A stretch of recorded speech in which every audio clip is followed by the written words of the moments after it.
Ito po ay ang ilan lang sa laman ng motion for reconsideration na ipinail ng Kongreso at ng Solicitor General sa Korte Suprema.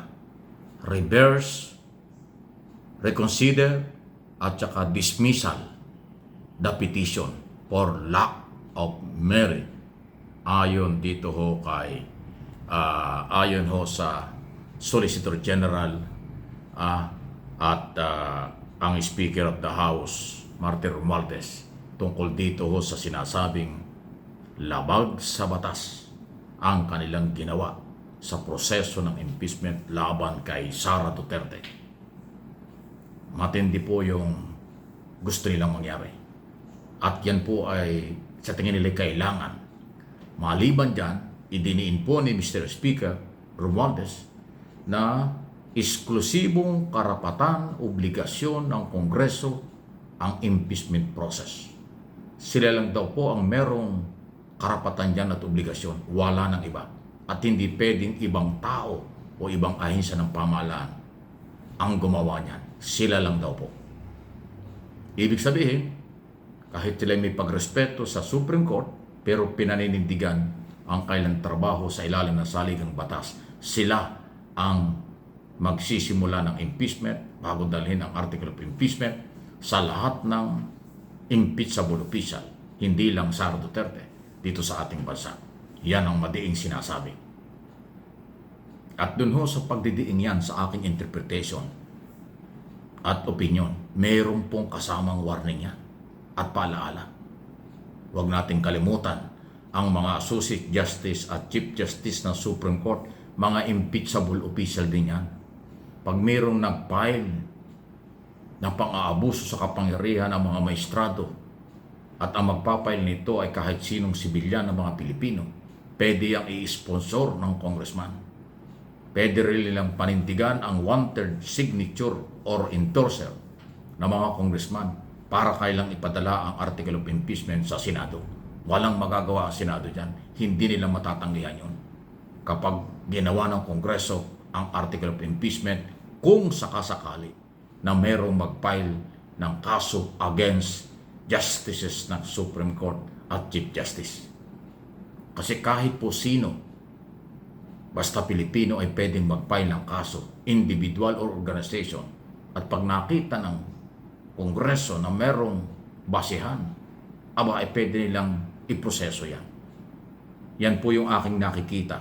Hindi ko sinasabi ni Speaker na kailang gagawin yon. Pero yung pagdidiin niya na sila ang merong tanging exclusive na kapangyarihan sa impeachment process sa lahat ng impeachable official, yun ay kanilang pinaninindigan. Matindi yan. Kaya nga aking interpretation, warning ito o paalaala ito sa lahat ng kinaukulan na kumu-question sa authority ng House of the People, House of Representatives. Huwag nating kalimutan ang mga congressman na kumakatawan ng lahat ng distrito sa buong bansa. Marginalized sector dyan sa party list system. Sila yung mamamayan. At pag yung karapatang yun sa ilalim ng saligang batas ay inalis at minali ng kahit sino, may problema ho tayong kinakaharap dito. Ito pa yung isa sa aking sariling opinion. Kahit kailan, kahit sino, hindi bibigay ang Kongreso sa kailang prinsipyo at obligasyon sa batas kasi sila ay mayroong mandate. Sila ay mga elected official ng ating bansa. Pag nagkasagaran ng pride ang Kongreso, ang Senado at ang judicial body, may malaking problema tayo.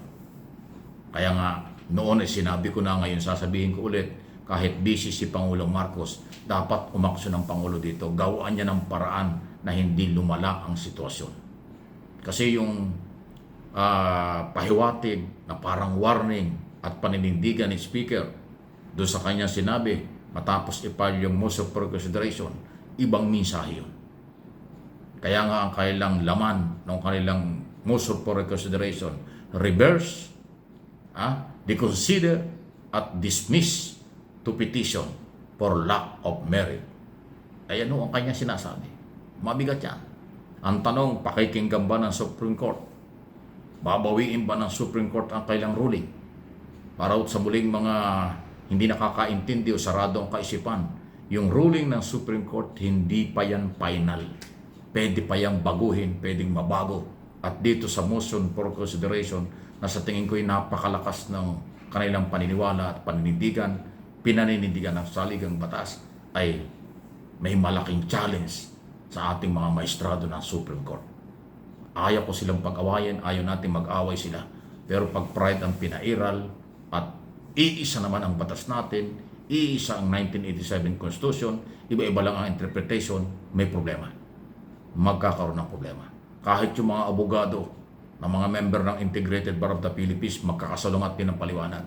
Pero yung senior at retiradong Associate Justice, retiradong Chief Justice, iisang sinasabi nila, may karapatan ang Kongreso.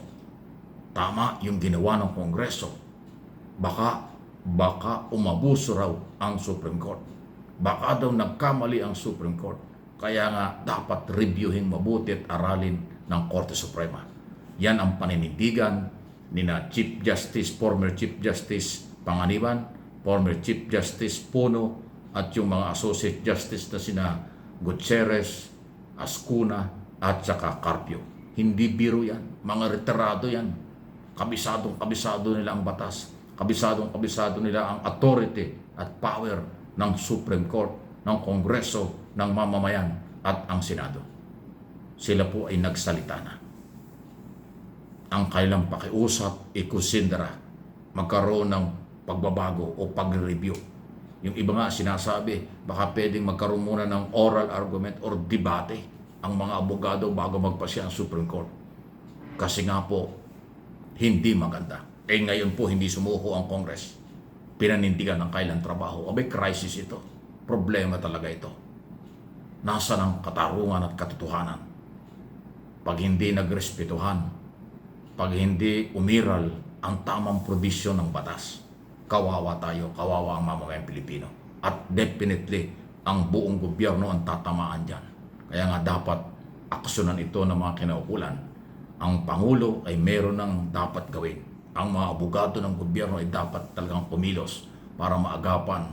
Sabi nga nila, bago mahuli ang lahat, gumalaw sila para patatagin ng demokrasya at panindigan kung anuman ang sinasabi ng saligang batas. Iwasan ang makasarili, kampihan at iba pa dito sa isyong ito. Napakalaking usapin po ito.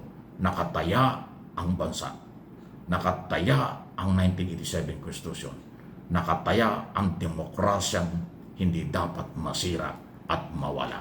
Please like and share ng ating mga video. Subscribe kung hindi pa dito sa ating mga channel. Mike Abe Opinions at yung isa, MA Pinoy TV.